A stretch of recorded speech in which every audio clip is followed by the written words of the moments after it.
Olá, pessoal. Meu nome é professora Verusca e Não Me Toca Seu Boboca é um livro muito importante que a gente precisa aprender a trabalhar com eles. Esse alerta vai para os pais e para os professores, tá? Porque esse vídeo acho que vai ser um pouquinho pesado. Eu quero mostrar para vocês que a gente pode trabalhar um tema muito delicado de uma maneira que as crianças possam entender. Por que eu estou falando isso? Eu vou, antes de começar a falar do Não Me Toca Seu Boboca, que é a leitura indicada para essa semana. Então, antes de eu entrar nesse livro, e a história que eu vou contar hoje é um relato pessoal. Eu tive um bebê, eu fui professora de um bebê, era uma criança muito dócil, ela tinha 8 meses, se eu não me engano. Tranquila demais, uma tranquilidade, o nome dela deveria ser Tranquilidade, porque isso que resultasse o nome. Vamos chamar essa criança de Luz. A Luz sempre vinha, desde o começo de fevereiro, ela começou a faltar muito, a gente sempre achava estranho, mas ela depois voltava normal. Aí ela foi mandada para uma outra sala, ela foi remanejada. De repente ela parou de vir na escola. A irmãzinha dela saiu da escola, parece acabar se mudando, os pais acabaram se separando. Acho que ficou mais difícil chegar na escola. Chegou ano passado e veio anunciar para nós que a Luz, ela partiu. E a gente ficou meio perdido, vamos dizer assim, com a situação de como ela foi embora, de como ela partiu. E ela estava com 2 aninhos. Sofreu violência do namorado da madrinha. E segundo a irmãzinha, a acadêmica que saiu, deixou-se claro que não foi a primeira vez que aconteceu. Os dois, tanto essa madrinha como o namorado, estão presos, estão sem chão. E ele já acabou ficando também. Me deram a notícia e o mundo estava desabando na minha cabeça. E me perguntei por quê? As pessoas ultimamente estão com uma criança, com o que o outro pode ser, parece não se portar com as crianças, com o que vai acontecer com elas.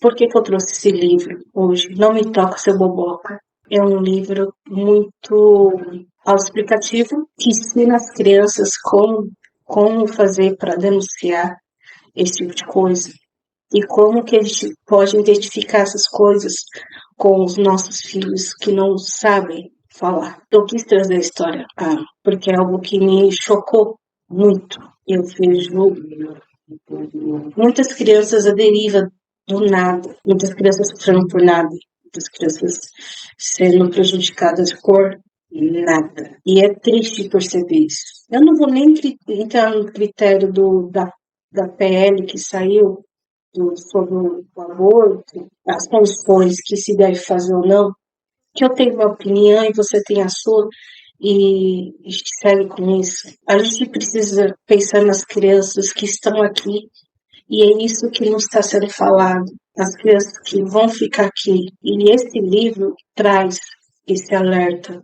É uma história de uma maneira, ela retrata de uma maneira lúdica, usando bichinhos de uma coelhinha que conhece um lobo, que esse lobo era muito legal com todo mundo e que a mãe dela ensina ela bem as coisas, que orienta ela as coisas, tudo certinho, ela acaba se defendendo desse lobo também, né? Porque o lobo quer abraçar. E não é um abraço normal, porque ele convida a coelhinha para ir na casa dele e ela não quer ir, ele quer levar e ele chega perto e ela fala, não me toca, seu boboca. Bem assim essa história. O que a gente pode pensar nesse momento é que a gente precisa prevenir nossas crianças contra esse tipo de lobo, esse tipo de gente.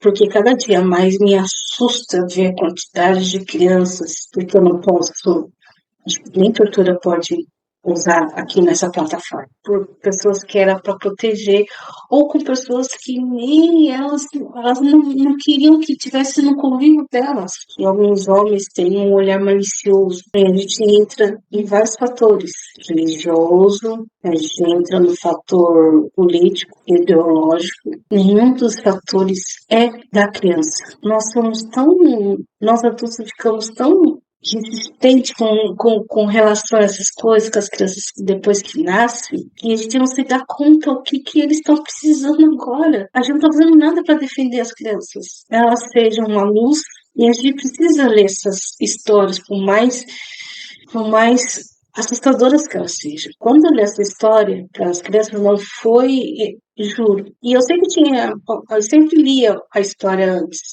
Vocês pais que estão me vendo assistindo agora, precisam olhar para os seus filhos e preservá-los, porque o mundo está virado. Pessoas que eram para estar ali, para nos apoiar, para nos resguardar, não está guardando a gente. Só que aí a gente. Essa é uma das histórias. Aí depois eu peguei o livro e eu falei assim: esse livro pode não ser para as minhas crianças de 2, mas pode servir para as crianças de 3, 4.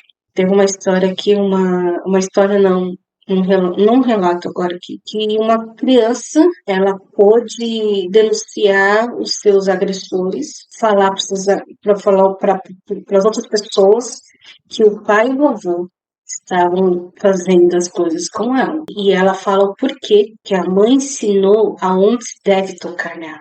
É uma dica bem lúdica, que se vocês puderem ensinar para suas crianças, por favor, ensine para suas crianças. Você que é professor, ensine para as crianças. Tenha esse cuidado, esse carinho. Prometo para vocês que